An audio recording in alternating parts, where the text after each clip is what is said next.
তৃতীয় তৎপুরুষ সমাস নিয়ে আজকে হাজির হয়েছে। তৃতীয় তৎপুরুষ কি? মানে আমরা জানি তৃতীয় বিভক্তি হলো দ্বারা দিয়া কর্তৃক। তৃতীয় বিভক্তি লোপে যে সমাস হবে সেটাই তৃতীয় তৎপুরুষ সমাস। পরের পর যেমন এখানে ছায়া শীতল, দেখেন শীতল হয় কিন্তু ছায়ার গুণে। পদদলিত, দলিত হয়েছে পদে, পদদে মানে পা দ্বারা। মন গড়া, গড়া হয়েছে মন দিয়ে। সঙ্গত হয়েছে যুক্তি দ্বারা। আকর্ত হয়েছে, আর্ত হয়েছে সুখ দ্বারা। কীর্ণ হয়েছে জন দ্বারা। মানে কি, পরবর্তী যে অংশটা এই সমাসের পূর্ববর্তী অংশের উপর কি থাকবে? নির্ভর থাকবে। এই সমাসের পরপদ পূর্বপদের উপর কি থাকবে?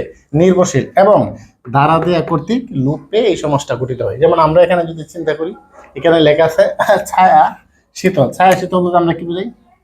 ছায়া ধারা শীতল, শীতল, ছায়া দ্বারা শীতল, ছায়া শীতল। এই যে এখানে মূল জিনিসটা কি, এটি কিন্তু সমস্ত পদ। এই সমস্ত পদের মধ্যে কিন্তু বিভক্তি থাকবে না, কিন্তু ভেষ বাক্যের মধ্যে আপনার বিভক্তি বসাতে হবে।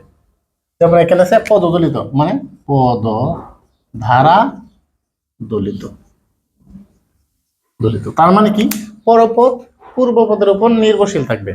এরপর কি আছে? মন গড়া, মানে কি মন দিয়ে গড়া বললে হবে, মন দ্বারা গড়া বললে হবে। এরপর কি যুক্তিসঙ্গত, মানে যুক্তি দ্বারা সঙ্গত। সুখার্ত মানে কি সুখ ধারা আর্ত মানে সুখার্ত। জনাকীর্ণ মানে কি জন ধারা আকীর্ণ।